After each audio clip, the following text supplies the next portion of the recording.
बहुत बुरी चीज. एक वक्त अंदर गया ने પછી બહાર નીકળવું મુશ્કેલ. બધા માટે એવું નથી, એક માટે, બધા માટે એવું છે. એક વખત મોબાઈલમાં શરૂ થઈ જાય છે ને પછી નીકળવું મુશ્કેલ વાળું છે. એટલે આપણને એમ થાય કે આપણા દીકરા દીકરીઓને કેવી રીતે આમાંથી બહાર કાઢવા. આપણે નથી નીકળી શકતા. જો શરૂ થયા હોય તો આપણે બહાર નીકળવું મુશ્કેલ. એટલે આના માટેનો આપણે બધાએ ભેગા થઈને કંઈક વિચાર કરવો પડે કે આમાંથી કેવી રીતે આપણે છૂટીએ અને આપણા ભવિષ્યને બી આમાંથી છોડાઈએ. એટલે લિમિટ કોઈ બી રીતે કઈ રીતે નક્કી કરી શકાય એના માટેનો વિચાર કરવો હવે સમય આવી ગયો છે કે આનો સમય.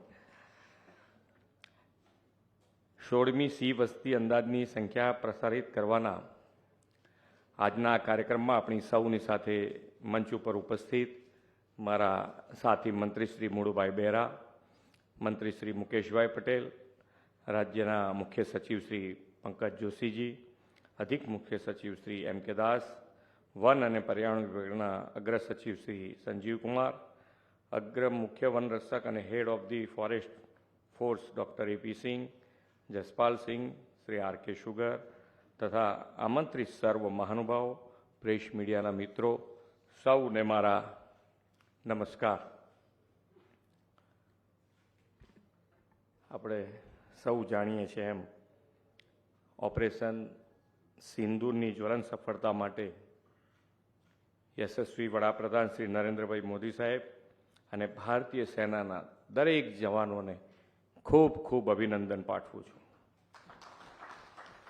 એશિયાભરમાં ભારતની શાન એવા સિંહ એટલે કે શેરની વસ્તી અંદાજના આંકડાનો આજે જાહેર કરવાનો પ્રસંગ છે. આદરણીય મોદી સાહેબે એશિયાટિક લાયન પ્રત્યે આગવો લગાવ, તેમણે આત્મનિર્ભર ભારત માટેની ઇન્ડિજિનિયસ મેન્યુફેક્ચરિંગ ઇકોસિસ્ટમ વિકસાવતા મેક ઇન ઇન્ડિયાનો લોગો પણ આ એશિયાટિક લાયનનો જ રાખ્યો છે. Make in India make for the world માટે આ અભિયાન એક લાયન સ્ટેપ બન્યું છે. સિંહ સંવર્ધનના અનેક સફળ પ્રયાસો વડાપ્રધાનશ્રીના દિશા દર્શનમાં થયા છે. ગીરના સિંહો એશિયાની અલભ્ય વન્ય પ્રાણી સૃષ્ટિ અને જૈવિક સંસ્કૃતિ છે. ભૌગોલિક પરિસ્થિતિ અને આબોહવાની દ્રષ્ટિએ જ નહીં પરંતુ વન્ય પ્રાણી સંરક્ષણના રાજ્ય સરકારના કાળજીભર્યા સાતત્યપૂર્ણ અભિગમને કારણે જ ગીરના સિંહોનું સંખ્યાબળ ઉત્તરોત્તર વધતું રહ્યું છે. એ તાજેતરની સિંહ વસ્તી ગણતરીથી પરથી ફલિત થાય છે. પાછલા વર્ષના આંકડાઓ જોઈએ તો 1995માં કરવામાં આવેલી સિંહની વસ્તી ગણતરીમાં 304 જેટલા સિંહ, વર્ષ 2001માં 327, 5માં 359, 10માં 411, 15માં 523, 20માં 674 અને આજે જે આપણે સંખ્યા જાહેર કરી છે એ અંદાજિત 691, એટલે 891. એટલે ખૂબ સારી રીતે જે પ્રમાણે સિંહો વધ્યા છે, સિંહોની સંખ્યા વધતી જાય છે, એ પ્રમાણે ખૂબ સારી રીતે આપણી ટીમ આની માવજત કરી રહી છે.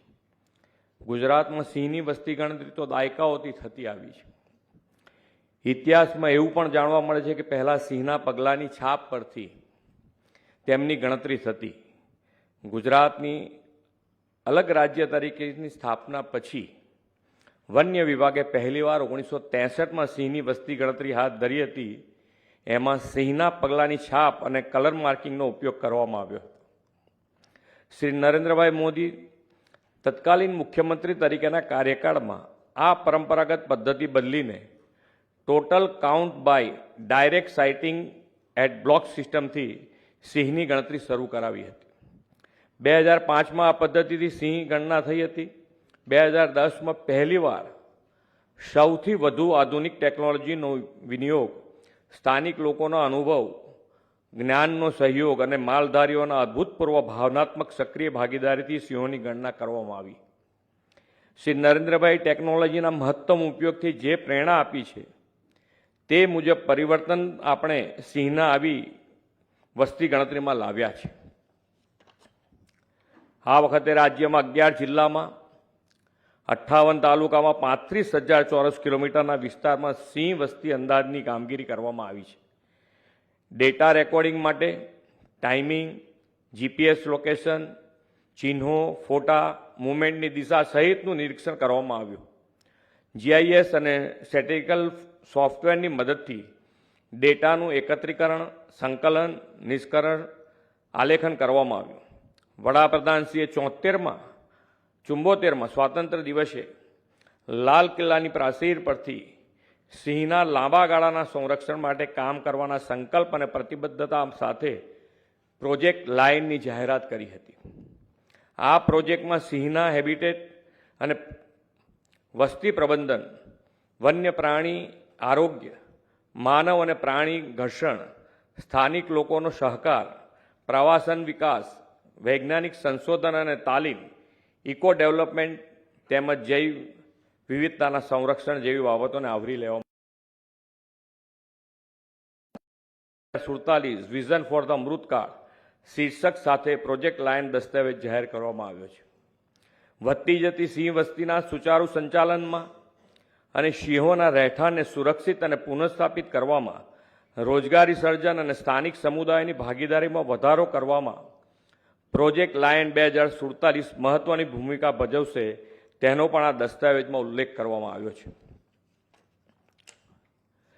આદરણીય વડાપ્રધાનશ્રીએ સિંહના સંવર્ધનમાં જનભાગીદારીને મહત્વનું પાસું ગણાવ્યું છે. આપણે પણ ગીર પ્રદેશમાં સિંહ અને માનવ વસ્તીના સહઅસ્તિત્વના અસંખ્ય ઉદાહરણો જોયા છે. ગીરનું અભિન્ન અંગ એવા સિંહ અને અન્ય વન્ય પ્રાણીઓ જે ગીરના જંગલોમાં વિચરે છે તે વનો અને વનરાજની જાળવણી કરવાની સહિયારી જવાબદારી આપણી જ છે. આપણે સૌ સાથે મળીને સહ અસ્તિત્વના સિદ્ધાંતને વધુ પ્રોત્સાહિત કરીને તે સમયની માગ છે. સૌ સિંહ પ્રેમીઓ અને વન વિભાગના સિંહ સંરક્ષણ સંવર્ધન માટેની પ્રતિબદ્ધતાથી રાજ્યમાં સિંહોની વસ્તીના વધારા માટે સૌ ટીમને ખૂબ ખૂબ અભિનંદન પાઠવીને વિરમું છું. ભારત માતા કી જય. વંદે માતરમ. જય જય ગરવી ગુજરાત.